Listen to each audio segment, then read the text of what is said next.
Mudaram as estações e nada mudou.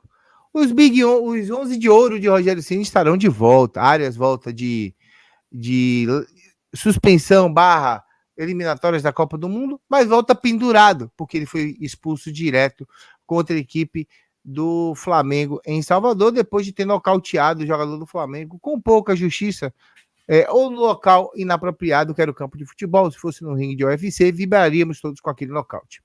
Ainda assim, Caio Alexandre, que também estava fora contra o Cruzeiro, volta. E mesmo com a ausência de Biel, que deve parar por 2 semanas, o Bahia deve manter os seus 11 de ouro. O time de sempre.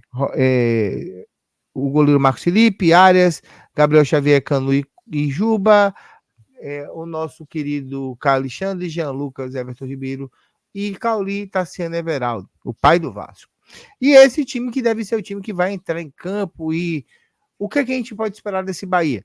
Muita posse de bola, toques laterais a perder de vista, e um jogo que vai fazer com que o Vasco corra atrás do Bahia. A proposta do Bahia é: eu quero ter a bola.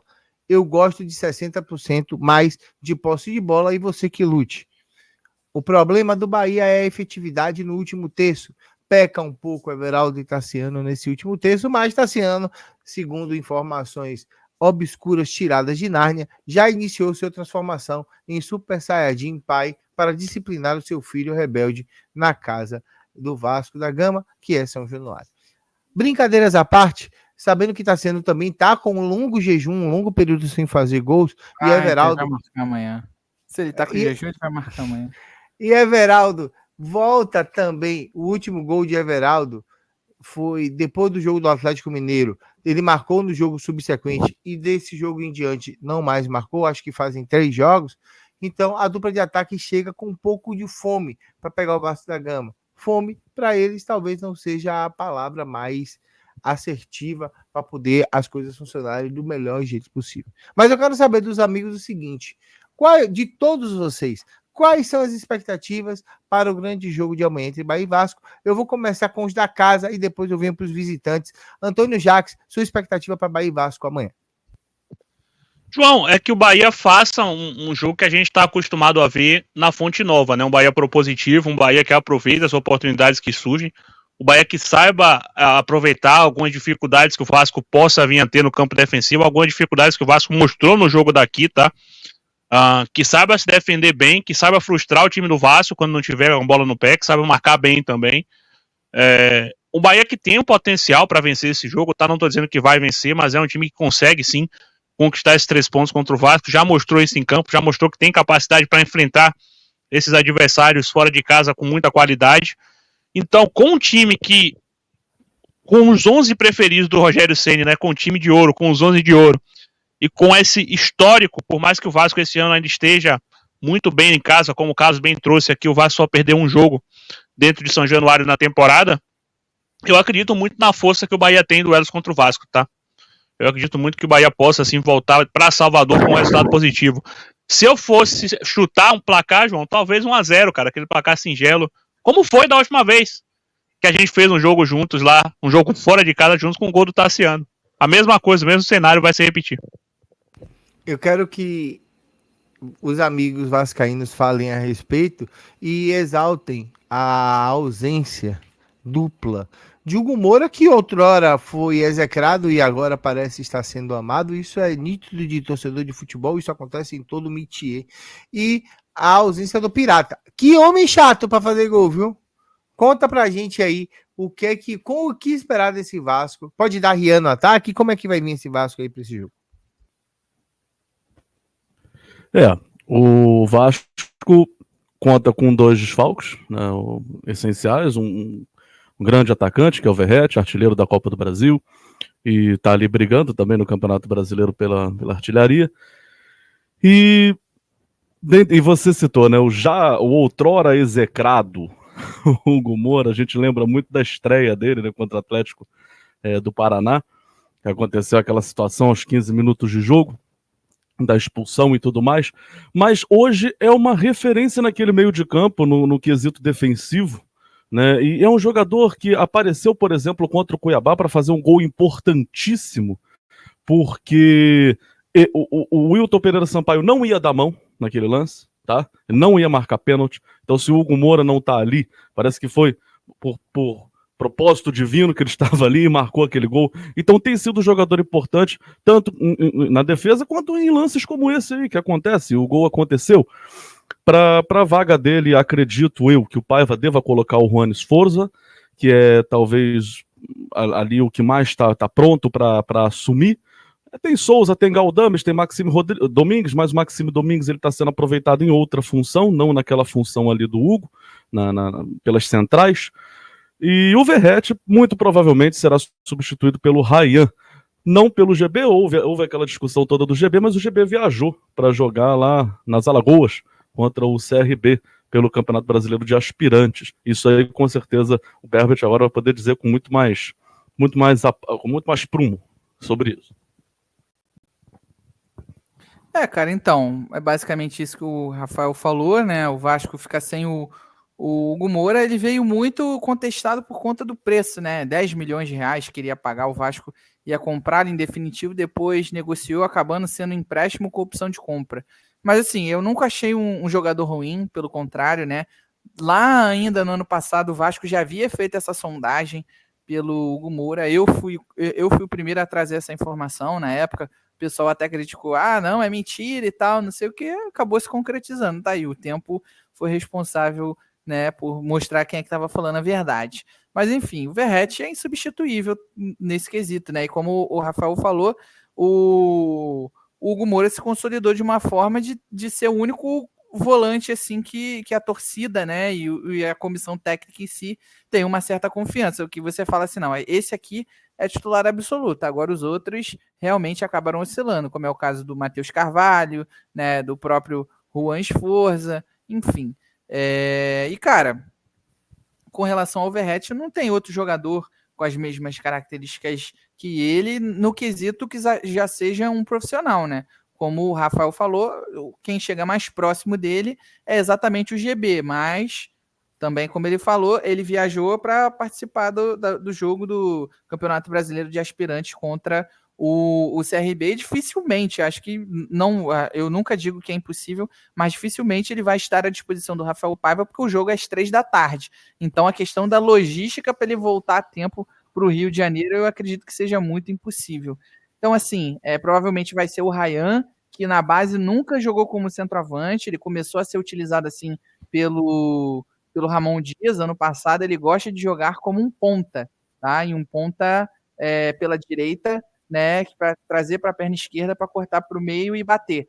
Então, acredito que seja o Ryan sim que seja utilizado, e tem a possibilidade até do Alex Teixeira ser utilizado como um falso 9 também. É uma outra alternativa, mas bem mais fraca. Cara, o que eu posso dizer para a expectativa desse jogo, como você disse aí, que acredito que o Bahia vá com esse estilo, né, de querer controlar a bola, eu acho que isso até favorece mais o Vasco, que tem muita dificuldade de criar suas jogadas, né? Claro que tem o Felipe Coutinho e tal, mas ele ainda sente uma certa dificuldade, ele ainda não está 100% fisicamente, inclusive. Então, por exemplo, o Payet entrou com muita gana no último jogo, apesar de ter entrado no final da partida, né? Foi ovacionado pela torcida, ele fez até um sinal dizendo eu fico aqui, porque tiveram rumores aí que ele poderia sair antes do contrato dele terminar, né, que é em maio. Então, enfim, o que eu posso dizer é que o Vasco ele é um time que ele oscila muito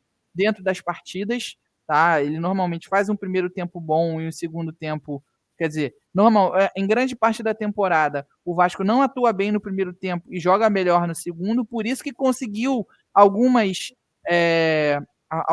viradas seguidas, principalmente ali em agosto, né, no mês do seu aniversário.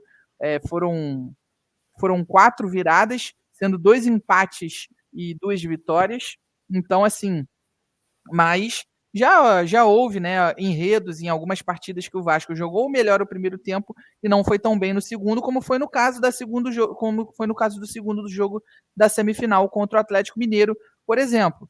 Então, assim, tem algumas dúvidas. Por exemplo, o Paulo Henrique, ele deve ser titular sim, mas ele é dúvida porque ele estava com quadro gripal contra o Cuiabá. Ainda tem alguns sintomas com relação a isso, tá tomando antibiótico já há pelo menos uma semana, mas ele deve ser sim o titular. Caso ele não possa, seria o Puma. E nas pontas também, tanto o Puma Rodrigues como o Emerson, eles não têm vaga garantida, tá? Eles estão disputando posição sim com, no caso, o Maxime Domingues e o Leandrinho, que na verdade é um lateral, né? E o Paiva, desde que o Vasco perdeu o Adson e o David, vem tentando essas improvisações, que eram seus dois titulares, né? Os seus dois pontas titulares, que além da parte ofensiva ajudavam muito defensivamente.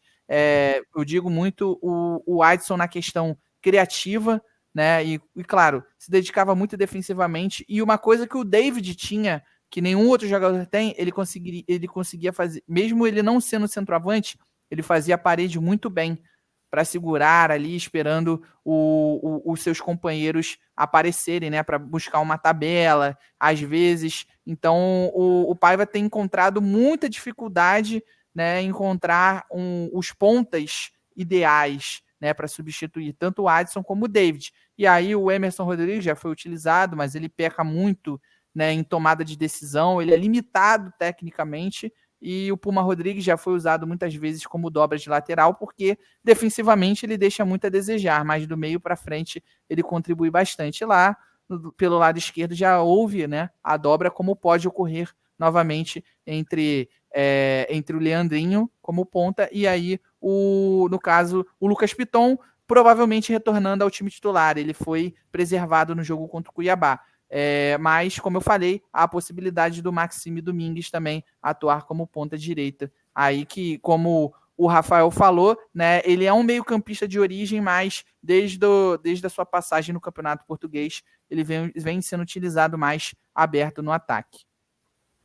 E qual também, seria não é a primeira vez, né, que o Vasco tenta essa coisa pela esquerda também, o Piton. Não me lembro se atrás era o Vitor Luiz ou o Leandrinho, mas o Paiva já havia testado essas duas dobradinhas. Ele testou duas dobradinhas no mesmo jogo, inclusive. Sim. Mas só um detalhe antes de você, perdão, João, antes de você partir para o próximo tema, para você ver que o mundo não gira, ele capota, e capota mesmo. Quando aconteceu do Vasco ser eliminado no Carioca, o Vasco de Ramon Dias, para o Nova Iguaçu, eu falei, caramba, cara, como é que pode? A gente foi eliminado por um time que tem um cara com o nome de palhaço, que era o Alegria, o Maxwell lá, Amanhã ele pode ser banco do Vasco. Provavelmente será relacionado. Tá? Informação aqui que ninguém sabe. Isso. Informação em primeira mão na live do João. Opa! O Alegria provavelmente será relacionado para o jogo de amanhã. E o time provável amanhã de 1 a 11 com os esquemas táticos aí? Eu acho que o Paiva vai levar. Eu acho que o Paiva vai morrer abraçado ao 4-3-3. Eu sinceramente. Então, isso que eu até ia falar, né? Que o Rafael falou, essa questão da dificuldade de encontrar os pontas ideais já tá até virando um motivo de debate, né? Para o Paiva possivelmente mudar o esquema tático dele e abdicar dos pontas, né? Mas foi mal, Rafa, completa aí. Nada. Eu acho, até estava fazendo umas anotações aqui do jeito que eu tô vendo como é que vão ser as coisas. Eu acho que o Paiva vai levar a campo o Léo no gol, o PH exatamente na condição que o Carlos trouxe aí. Realmente ele teve uma ânsia de vômito também, né, contra o Cuiabá. Não sei como é que tá essa situação, mas segundo o Berbert está medicado. Né, o PH de um lado, o Piton do outro. Léo João Vitor deve ser a composição ali da zaga central. O Matheus Carvalho e o Juan Sforza, ali pelo centro. Coutinho, que depois eu até vou falar do Coutinho, e o Puma por um lado, aqui na direita, Emerson do outro lado, e Ryan no centro. E o Coutinho tem uma questão que eu estava observando hoje pela mídia oficial do Vasco da Gama, Berbert. O Coutinho não apareceu no vídeo de treino, de hoje, do último treino, né? Então isso é uma coisa que, enfim, pode ser que no momento da gravação ali ele não estava, né, no momento em que o rapaz lá do marketing foi, eu não sei quem está lá na filmagem do Vasco hoje, não sei, mas às vezes ele estava lá, o Coutinho estava em outro lugar, não sei, não apareceu. Mas acredito que esse é o 11 que o Paiva deve levar amanhã nesse 4-3-3 aí meio esquisito. E aí, Berta?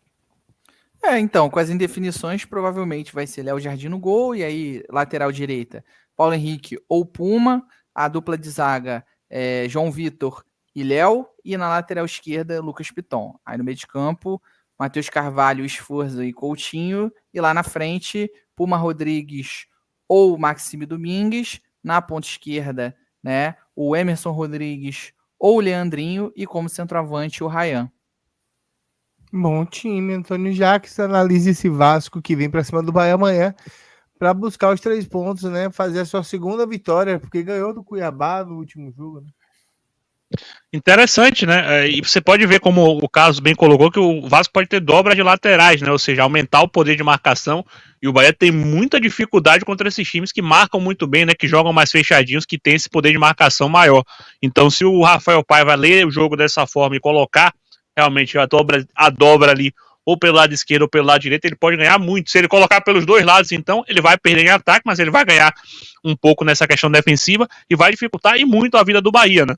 Mas, pelo que o Bebet falou e o Rafa falou, eu tive a oportunidade de acompanhar ao vivo o jogo do Vasco contra o Vitória. Foi um jogo que eu fui cobrir. E eu gostei muito de alguns jogadores que eles citaram. Gostei muito do Emerson. Achei um jogador que realmente, apesar de pode não ser um ponta mais inteligente, mas ele é um cara que realmente tem muita movimentação. Gosto muito do Paulo Henrique, lateral também. Parece ser um bom jogador, tá? O Sforza é um jogador que eu não gosto muito. Não sei qual é a visão de você sobre o Sforza, mas a gente sabe que jogos são jogos e a gente sabe que tudo muda, né? Mas é um time consistente do Vasco, tá? E se houver realmente essa dobra de laterais, como eles colocaram aí, pode dificultar e muito a vida do Bahia. Pode dificultar e muito a criação de jogadas, pode tornar o Bahia um time apático, um time um pouco mais lento. A gente sabe aquele toque de bola pro lado, aquela dificuldade de criação. Então acho que a visão do Rafael Paiva em poder fazer essa dobra pode passar muito por isso também, é pela necessidade, mas contra o Bahia vai acabar sendo muito funcional também.